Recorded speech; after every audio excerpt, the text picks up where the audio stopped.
Welcome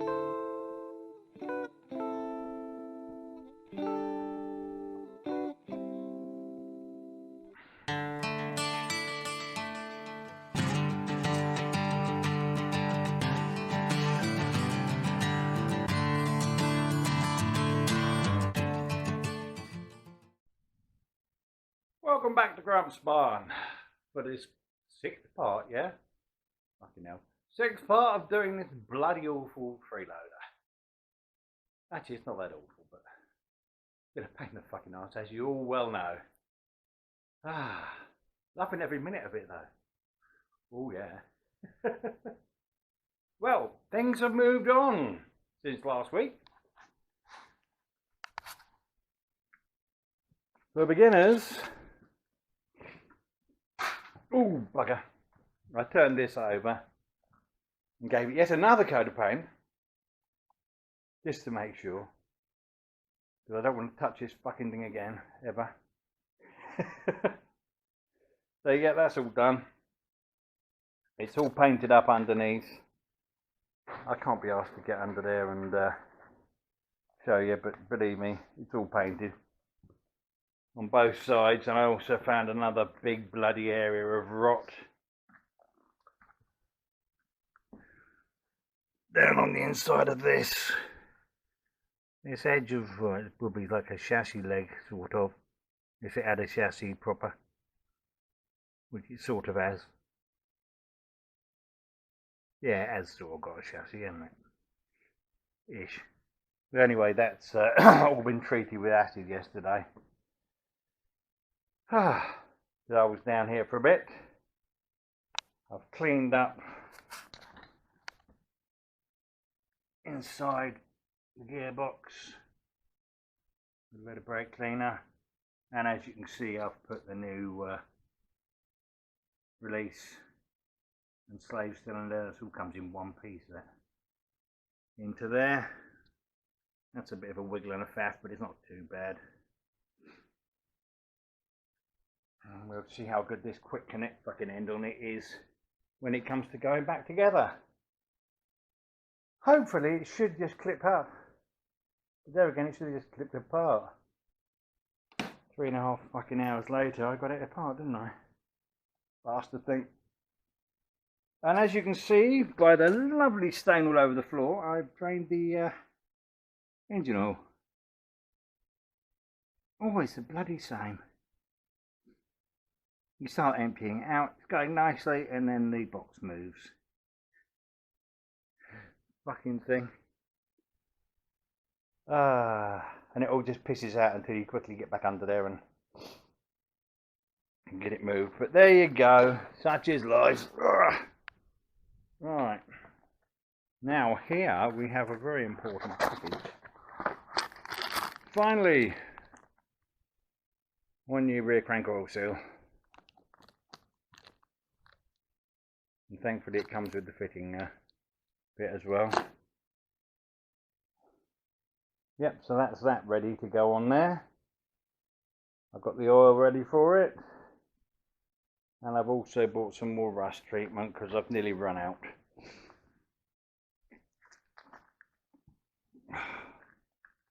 Yep, so now I'm going to be getting on with taking this housing off. Hang on a minute. Hang on, back in a sec. I've got to go and get the light. There we are, that's better. I can see what I'm doing now. Right, well this housing here on this BMW engine, apparently it's an M47, same as found in 3 series of the time. You do not need to drop the sump. That BMW did think of one thing that Land Rover never did. When it came to the 300 TDI, you've got a housing very similar to this one that is bolted all around the edge like this is, but there's no support in the middle here, which is why the flex there with all the heat and whatever you cycling through it, and they eventually leak there. Okay, this one has leaked there, but that's beside the point. They, to try and mitigate that, this bolt here and this one here come up into it to lock it in there and there. So they've got as much holding it as they possibly can, which does make sense. It's quite a good little design, that. But now I'm going to take it apart, get it off there and change this bloody seal, so we can then put the new flywheel and clutch on there. As you can see, I've cleaned the end of the engine up as well. Got all the oil off the bits and bobs here. Again, just a bit of brake cleaner. Damn good stuff for every liar. Right, let's get on. Right, there we go. It's now off. These 4 bolts that go in these small holes. 1, 2, 3, 4. 10mm head. 13mm head on the 2 lower ones. And the 2 that come up through the sump are E10s. You know, those inverted torque thingies.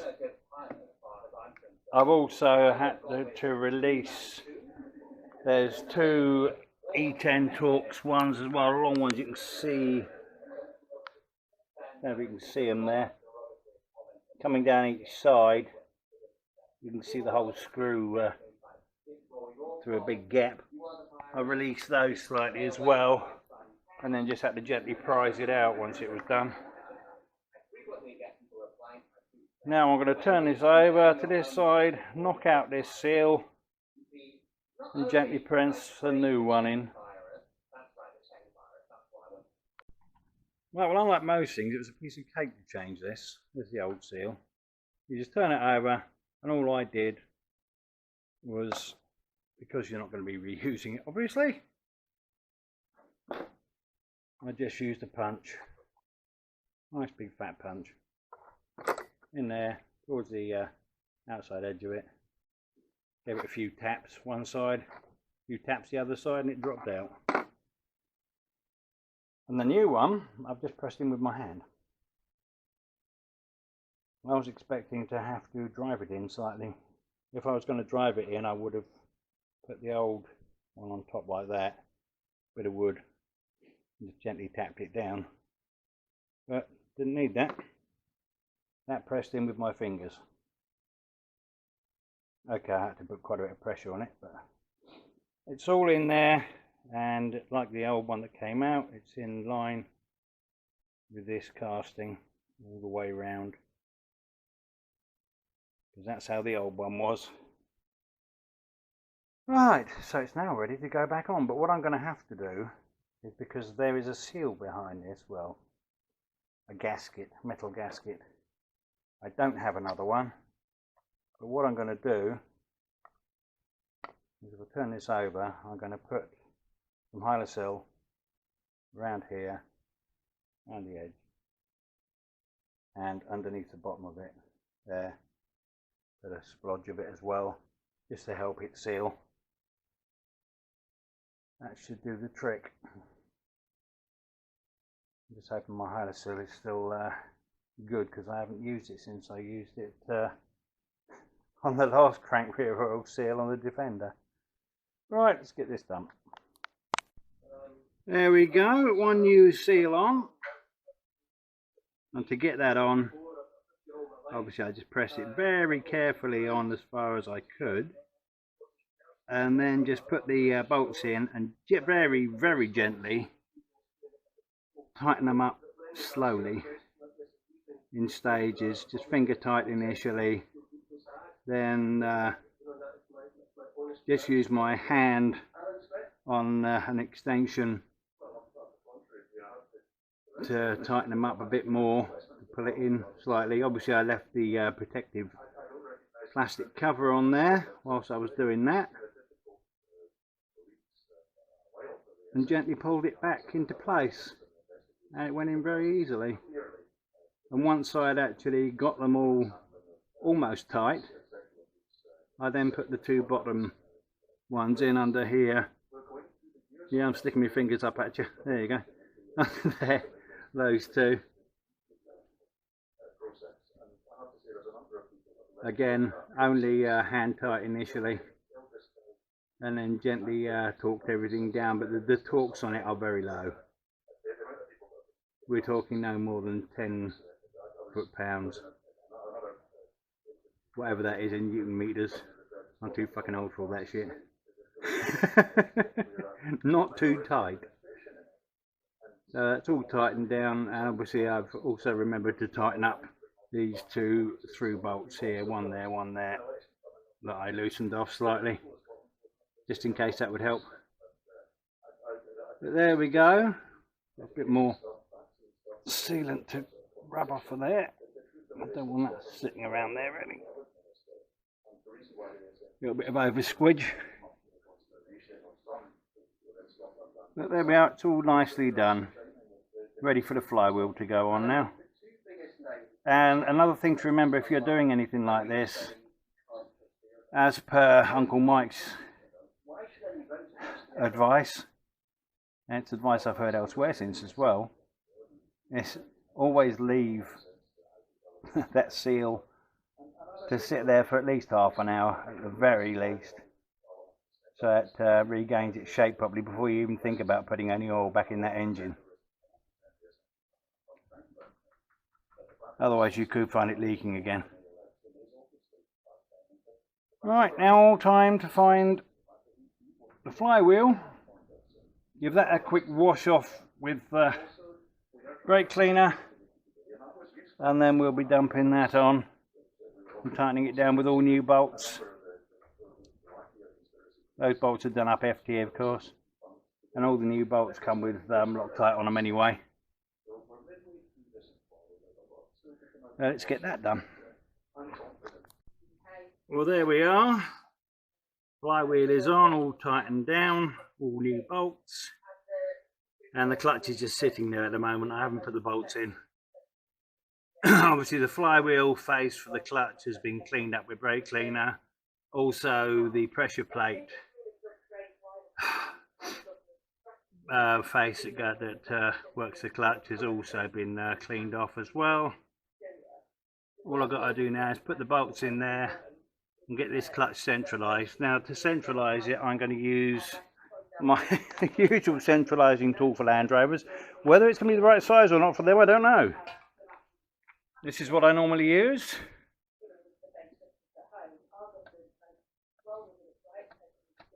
And yes, it's a good fit. Excellent. Fits perfectly. It's what I've used for every Land Rover clutch for years. I do have a clutch centralising tool, but it's a very old one, and it's for old cars that were much smaller than these. I don't think I've got the right size collars for it. But anyway, yeah, that's what I use. The end of my breaker bar. And it seems to work perfectly. Right, I need to go and find these screws and put them on in lightly. Then I can centralise her and tighten them down. There we go. That is the clutch now tightened down. And although you probably can't see it, there's writing on the inside there. It says Gearbox side, made by Valio or Valio, or however the hell they pronounce their own name. And as you probably know, you always tighten down bolts on these sort of things in a diagonal fashion, with the flywheel and with the clutch. With the flywheel you had 8 bolts, so it's 1, 2, 3, 4, 5, 6, 7, 8. Is that sort of thing with all of them. And again with these, with your 6 bolts, again you do them all gradually and in a clockwise fashion. Tighten them down hand tight first, 1, 2, 3, 4, 5, 6, and then tighten them a bit more, and then a bit more, until eventually you have them tightened down. As you tighten them down, these springs will come down in to the middle, so they can be operated. A bit crap on that one. So they can be operated by the clutch. Right, that is now on, and from the end here it looks centralised beautifully. So it looks it. We shall find out when we try to put this gearbox on in a minute. That is going to be fun, because even though it's only a fairly small item. Obviously being a gearbox, it's not light. Oh, and there's something else in this failure kit that I've never seen before. We have some grease to go on the end of the primary shaft. Here we are. I shall put that on in a minute before I put everything back together again. Yes, this is going to be fun. Good grief. Actually, I probably can't put it back on yet. I'm going to have to do this tomorrow because I've treated the rust over here and that needs painting, and once I put the gearbox in I won't be able to get at it. So yeah, I think I'll just paint that up quickly first and then put the gearbox on tomorrow. You'll see that anyway, straight after all this. Right, let's get some painting done before I can put this gearbox back. Huzzah. There we go. See that there? It's all nicely painted up now. The rust's been neutralised, now it's painted over.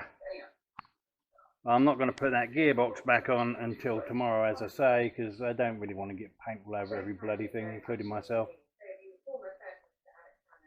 So, I shall see you in a bit. Right, we're back again. I've been trying to lift this bloody gearbox up. I can lift it no problem at all, weight-wise. But not underneath the car. I'm just too bloody big to get myself under there with that and lift it up. So now I'm having to get heavy lifting gear out. Oh, bloody hell. Well, as you can see, I actually did sweep a load of dirt and that over the oil down there. And then I put the cardboard over it. So I was getting absolutely smothered just trying to do anything. So yeah, here we go. I'm going to move this bloody thing round and try and lift her up, see what happens. There goes nothing. Well, there we go, after about 2 hours of fucking about and it falling off, fuck knows how many times I was slipping back out when I got it in. I finally got it in there. Still haven't got it bolted up yet, but that is going to be all I'm doing today. Fucking hell. I hate this car. Fucking thing. Alright, hang on. Right, well that's me done for today. Bloody hell. What a fucking palaver this is.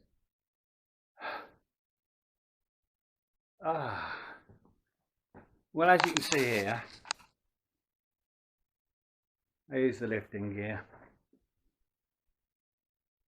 Wrapped a ratchet, well, a very thin ratchet strap around the gearbox a couple of times, and that did the job. But it's a twat to get in. To anyone else thinking of considering this fucking job, give it to a garage. Let them fucking struggle. Oh dear. It's a bastard, I tell you. Right, well that's me for today. I'm fucking knackered. I'll be back out here again tomorrow. But that's it for this one. Take care, people. And I'll see you, well, very soon probably. Bye.